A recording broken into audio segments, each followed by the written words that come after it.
Thank you very much for that. Thank you very much for that.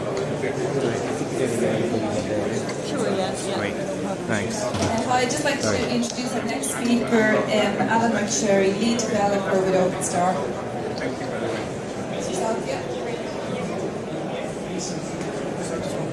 What's the most popular use case you see coming across as in start talking? Hello. So basically, what's the most common? Hello everybody. For the next 10 minutes or so, I am going to introduce myself, talk a little bit about some of the things we see happening on the internet, talk about Openstar hacking and how meet some of the challenges that they need to proceed. So, my name is Alan McSherry. I've been full-time in crypto since the end of 2015. In 2017, I developed the anti-semantic Scala, which is similar to GET for parity, applying for the Ethereum Classic Network. And then after that, I was product manager for Cardano Enterprise, which was the permissioned blockchain system. So data privacy and the abuse of our data is quite a hot topic right now, but the origins of it go back. There was kind of an explosion way back when Snowden did his revelations back in 2013. But it's sort of reaching a kind of a fever pitch at the moment. These are some headlines that I cut and paste just from the last week. And I didn't have to search very hard to find these. There's scores of these out there. And just this morning, I actually discovered, I saw a headline in The Guardian that suggested that the British GHCQ, some of those guys over in Britain were intending on CCing themselves on every WhatsApp message. So the point is, if you're looking to some of these large data silos to protect your data and to guard your privacy, I think you're going to be let down. Because the days of innocence on the internet are probably over. These are just some excerpts from an essay written by a guy called Strickler, who's a co-founder of Kickstarter. And again, this is from May 20th, which is not too long ago. And basically he sort of explores the idea that the internet as a dark forest, which is an analogy that he borrows from a science fiction book. And just to summarize, it claims that the reason we haven't heard from any civilizations in space is because it's just too dangerous, that if we communicate, they will be far more advanced than us and will come and destroy us and take all the resources, or vice versa. So the analogy doesn't fit exactly, but it's interesting to see that people are starting to move towards this idea that the data that we expose is a danger to us, and it's better to remain totally silent.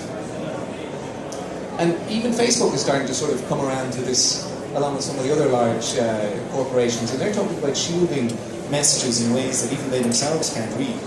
And this is interesting because if you couple this with a few more tools, I guess, on the next few slides, Facebook can start to move from claiming it's a publisher, or for being a publisher, to just being a service provider.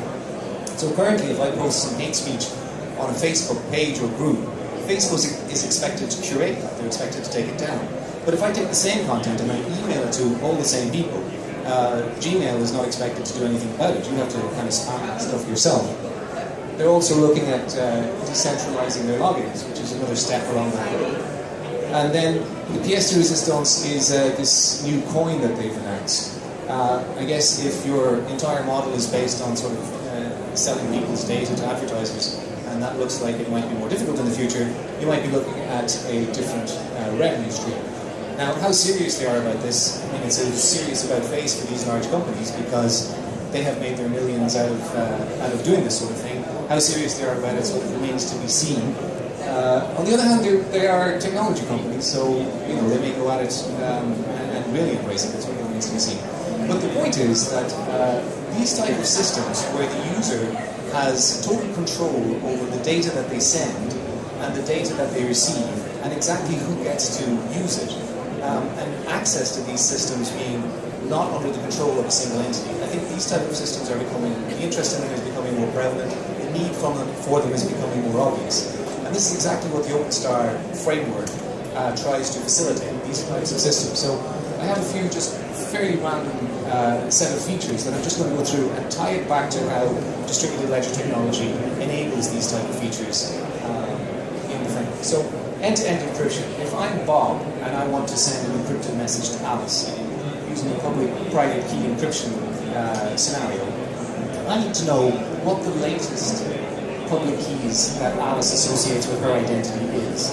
So she may have lost her laptop recently, I may have an old one, etc., etc. So in that scenario, I need to have a single source of truth, I need to have all of the updates validated, and I need to know that no one single entity can prevent Alice from updating her keys. So that's a basic description of a distributed ledger. Equally, when Alice receives the mail, she's able to look up the public keys that I currently associate with my identity, and she's able to understand and verify that this actually came from me. Choice of operator. So currently, when you have a message, you send it off to either Facebook, for example, or a message provider. But to avoid that sort of central control, we'd like to allow the user to choose their provider. So again, distributed ledger technology allows us to get their profile, pick the providers, know that the providers they currently show in the distributed ledger are the ones that they intend to use. And so Bob can reach Alice through her providers, and Alice can reply to Bob through her providers. And user-controlled paywall. In some systems where you basically trust all of the people who have an identity on that system, you trust them not to spam you. It's let's say, a far more trusted or permissioned network. You probably won't need any kind of anti-spam mechanism. You're free to go as you like. In larger systems where identity is cheaper, it's cheaper to get on the identity ledger, you may need a system to prevent a bunch of spam, or you may need to want to charge advertisers for your attention. So in this scenario, you can basically whitelist all of the people you know, and they don't have to pay. But anyone that's outside that whitelist needs to part with some tokens in order to get your attention. So from this point of view, it's another classic case of a balance ledger, because what you want to do is you want to make sure that the transaction that you receive is correct. You want to make sure that nobody can really prevent the transaction from going through. And you need to know that the monetary policy of the balance ledger is not being corrupted in some way. So these are all the sort of transparency features that a blockchain will have, that a balance ledger will have. And Openstar provides a UTXO style database similar to the likes of Bitcoin to facilitate this. Micropayments. So just going back to the choice of provider. If you are not mining the data, you don't have any incentive to store and forward those messages. So there may be a microeconomy that you need to provide around these tokens, so you pay 10 tokens and the provider stores it for 10 hours. And then when you have all of these things in place, and you have that type of system where all the shared data that you need to have shared is reliably shared, you can go ahead and you can build your distributed workflows on top of this. So at one end of the scale, you might have just emails and replies are secondary events in the workflow, all the way across to, we'll say, the likes of, any kind of business application, or playing cards, for example, is just a description of a workflow. And then this slide is just to indicate what's actually in, how it sort of fits together. It's slightly different, I think, to a lot of systems. So you have a chain. The chain contains a bunch of ledgers.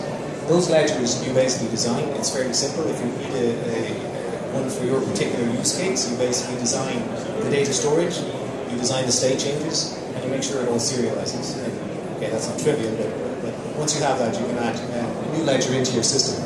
And these ledgers can interdepend. So C1 might be, ledger 1 there might be your identity, ledger 2 is your balance, and you can build something on top of that, say, for example, a booking engine. And then the workflows snap in, so these are far more dynamic. So once you have your basic chain, which contains all of the information that you can share, you build workflows on top of that, and they snap into your client. And you only need the workflows that sort of correspond to the workflows you're involved in. In other words, not everybody has to snap in exactly the same workflow, so this allows you to basically mix and match one.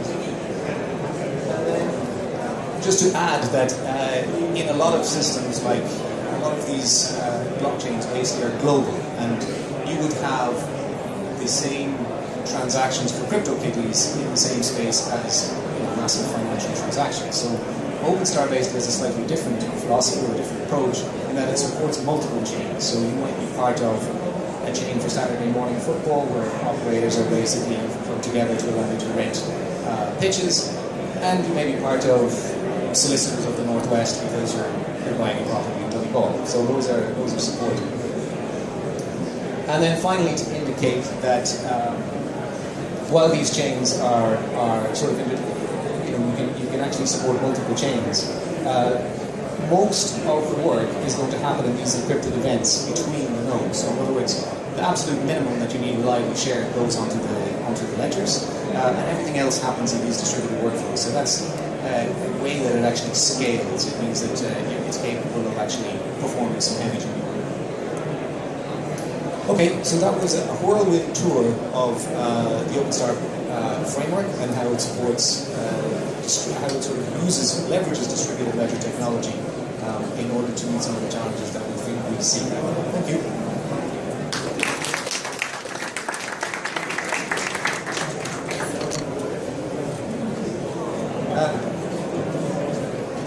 Does anyone have any questions?